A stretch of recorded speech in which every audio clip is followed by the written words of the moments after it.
IPL 2025 season లో భాగంగా sun rise Hyderabad తో జరుగుతున్న మ్యాచ్ లో గుజరాత్ టైటాన్స్ కెప్టెన్ శుభ్మన్ గిల్ సహనం కోల్పోయాడు. థర్డ్ ఎంపైర్ నిర్ణయాన్ని తప్పుపడుతూ ఫోర్త్ ఎంపైర్ పై అసహనం వ్యక్తం చేశాడు. కళ్లు దుబ్బాయా అనే సైగలతో అసంతృప్తి వ్యక్తం చేశాడు గిల్. అవుట్ అయ్యాననే కోపంలో ఫోర్త్ ఎంపైర్ తో వాగ్వాదానికి దిగాడు. ఈ ఘటనకి సంబంధించిన వీడియో నెట్టింట వైరల్ గా మారింది. అసలేం జరిగిందంటే జీషాన్ అన్సారీ వేసిన 13వ ఓవర్ ఆఖరి బంతికి శుభ్మన్ గిల్ రన్అట్ అయ్యాడు. అన్సారీ వేసిన గూగ్లీ లెంత్ ని Jos Buttler short fine leg దిశగా ఆడి క్విక్ సింగిల్ కోసం ప్రయత్నించాడు.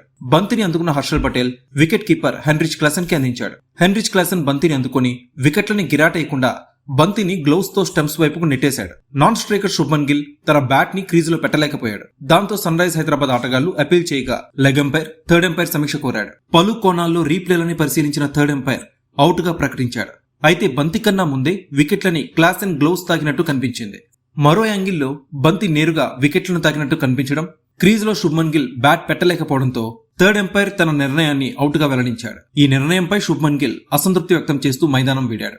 డగౌట్ లో ఉన్న ఫోర్త్ ఎంపైర్ తో వాగ్వాదానికి దిగాడు. కళ్లు కనబడడం లేదా అని తన చేతులతో సైగలు చేస్తూ నోరు పారేసుకున్నాడు. Subscribe to One India and never miss an update.